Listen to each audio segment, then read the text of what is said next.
Hello friends, आज हम study करेंगे रेजिस्टिविटी के बारे में। इससे प्रीवियस लेक्चर में हमने ऑलरेडी स्टडी कर लिया है resistance and factor affecting on resistance. So friends, factor affecting on resistance में हमें इतना पता चला कि resistance is directly proportional to length and resistance is inversely proportional with area.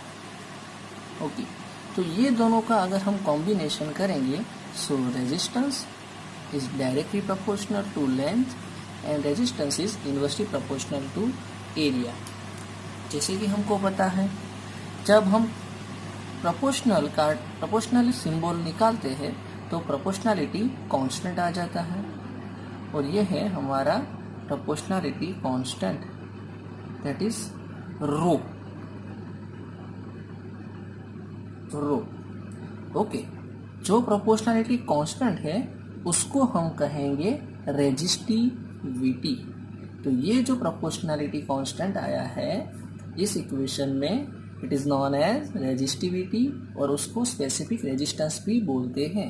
अगर इसको हम मेन बनाते हैं तो ये ए यहाँ पे चला जाएगा, एल नीचे आएगा, तो इक्वेशन हमारा बन जाएगा rho is equal to R into A divide by L, where rho is equal to resistivity और specific resistance, R is equal to resistance, A is equal to cross section area of the conductor। अब हम इसके unit के बारे में अगर बात करें सो जैसे कि हमको पता है रेजिस्टेंस का यूनिट है ओम, एरिया का यूनिट होता है मीटर स्क्वायर और लेंथ का यूनिट होता है मीटर। मीटर मीटर कैंसल, यानी कि रो रेजिस्टिविटी का यूनिट होता है ohm into metre, cancel out. Ohm का सिंबल भी पता है, omega into metre. So resistivity का यूनिट भी हमने डिराइव कर लिया है। अब इसके बारे में कुछ एक्स्ट्रा दूसरी खास नोट करने की बात, जो रेजिस्टेंस है वो एरिया लेंथ पे डिपेंड करता है, ओके, बट रेजिस्टिविटी है वो एरिया और लेंथ पे डिपेंड नहीं करती। It is depends on only type of material and temperature, उस पर डिपेंड करती है रेजिस्टिविटी, जबकि रेजिस्टेंस है वो एरिया और लेंथ पे डिपेंड करता है। खास याद रखिएगा। दूसरी बात, जो प्योर मटेरियल होते हैं, प्योर मेटल, और जो एलॉय होते हैं, दोनों की रेजिस्टिविटी बहुत डिफरेंट होती है। प्योर मेटल है वो ज़्यादातर कंडक्टर होते हैं इसलिए उसकी रेजिस्टिविटी कम होती है, एलॉय की ज़्यादा होती है। यहाँ पे मैंने कुछ एग्जांपल लिए हैं, आप देख सकते हो।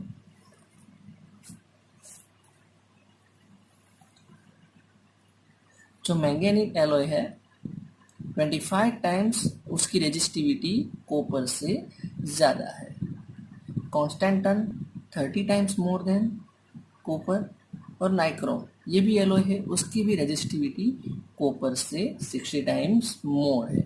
और रेजिस्टिविटी सबसे कम होती है सिल्वर की, ओके, बट सिल्वर की हम wire house hold electric circuit में यूज़ नहीं कर सकते क्योंकि वो कॉस्टली पड़ेंगे, इसलिए हम सेकेंड नंबर पे जो कॉपर है जिसकी रेजिस्टिविटी कम है उसे हम यूटिलाइज करते हैं। बाकी चार्ट आपकी टेक्स्ट बुक में रेजिस्टिविटी रिलेटेड दिया गया है, सिर्फ थोड़ा ध्यान रखना है, कंप्लीट मेमोराइज करने की कोई ज़रूरत नहीं है। टॉप 2 मेटल का याद रख लो, बस इनफ है।